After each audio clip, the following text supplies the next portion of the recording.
So yeah. All right. So like I said, this other clip came across my YouTube feed of from the podcast Real Ones. And if you don't know Real Ones, that is the show run by, I just had his name, John Bernthal. I was like, I just had his name. It left my brain. I've not finished my coffee yet today. But Real Ones is a show. It is a podcast by John Bernthal, better known as Shane, a.k.a. Punisher. And he ended up having on the show David Ayre.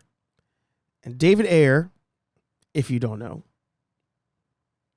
filmmaker, director, producer, writer of Suicide Squad. Probably one of the absolute most hated DC movies in the last decade.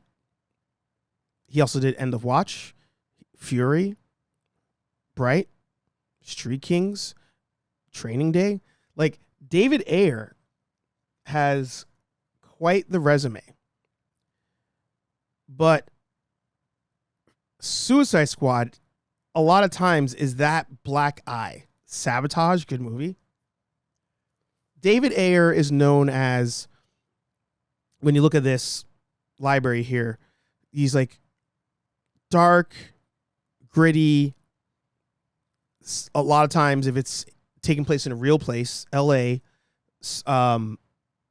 movies. And Suicide Squad was just so bad.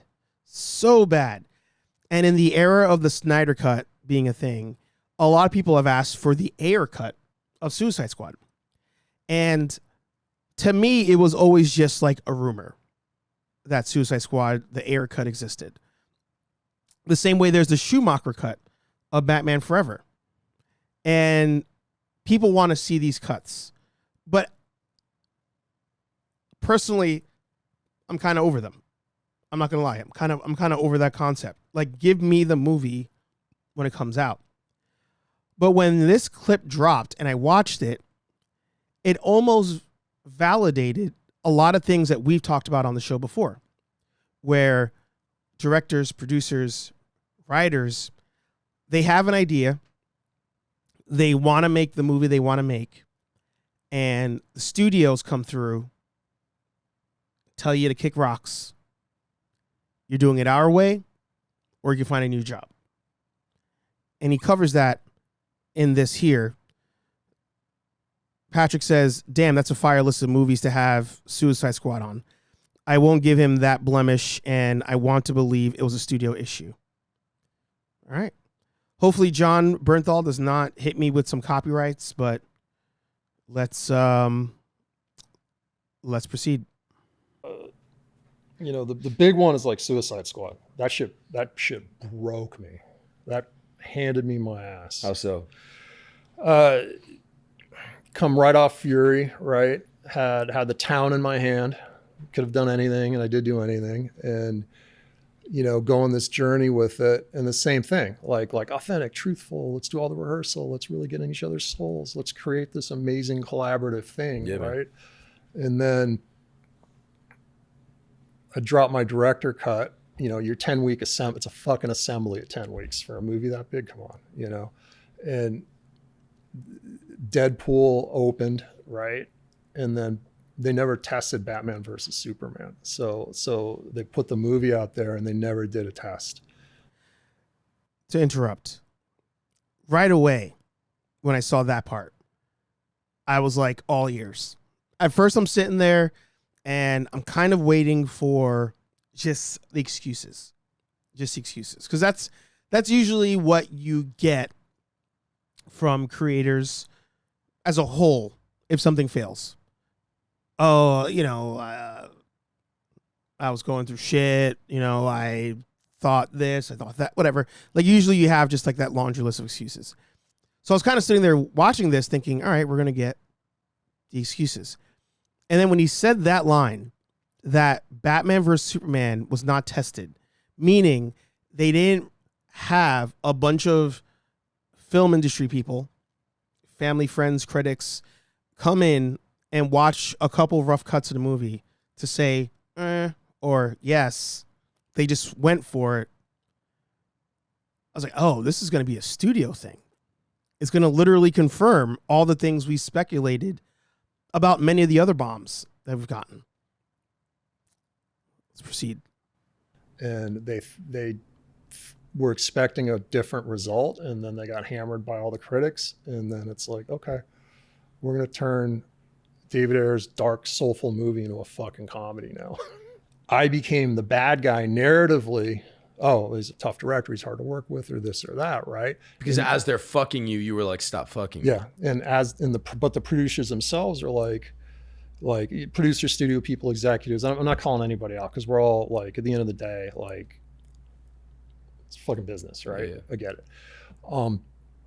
But the narrative that like, oh, I'm hard to work with and I'm the problem, only puts more value and equity in their career. And that's kind of like what my path has been. Like, I wrote the first Fast and Furious, man. When I got that script, that shit was set in New York. It was all Italian kids, Yeah. right? And I went to Scott Stuber, who ran, who was running Universal at the time, who hired me. I'm like, bro, I'm not going to take it unless I can set it in LA and make it look like the people I know in LA, right? So then I started like writing in people of color and writing in the street stuff and writing in the culture, and no one knew shit about street racing at the time. And I went to like a shop in the Valley, met with like the first guys that were doing the hacking of the fuel curves for the injectors and stuff like that, and they just figured it out and they're showing it. I'm like, oh fuck yeah, I'm gonna put that in the movie. You know, That makes all the sense to me. That makes all the sense to me. So I'm going to pull up Fast and Furious, David Ayre.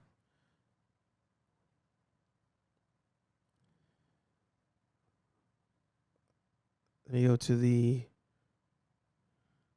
IMDb here.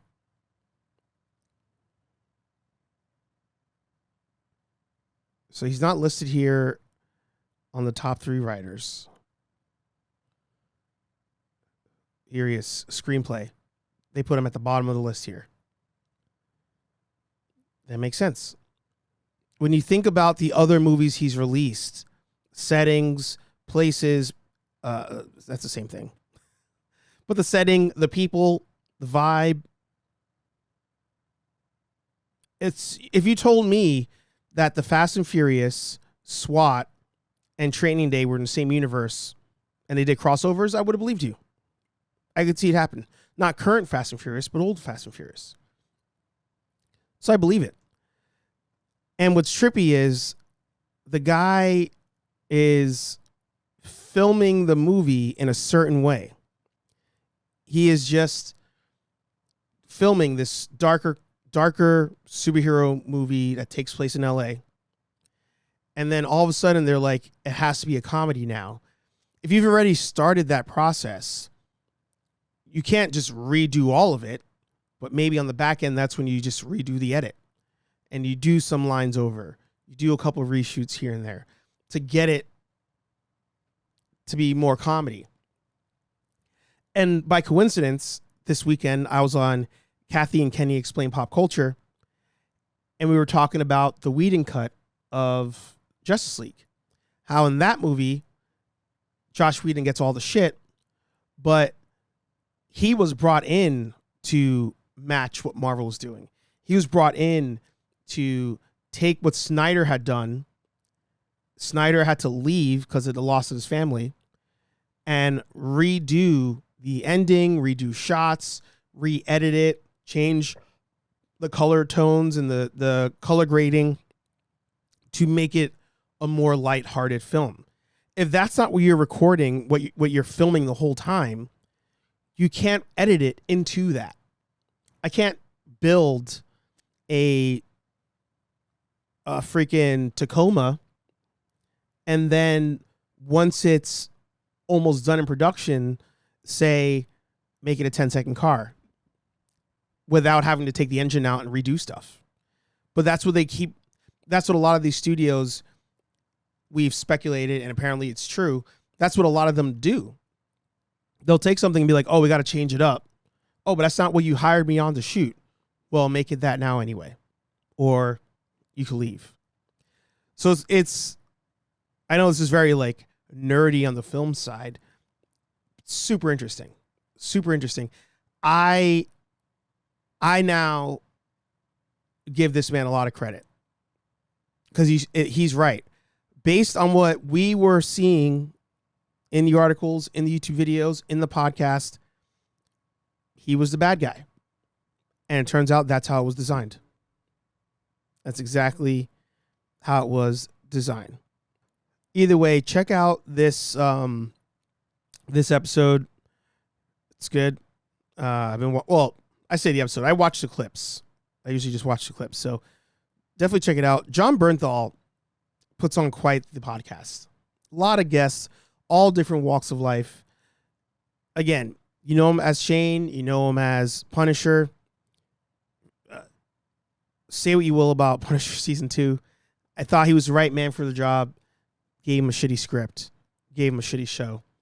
But as a podcaster, as a guy who just sits down and has conversations, money. So definitely check that out. Moving on to the last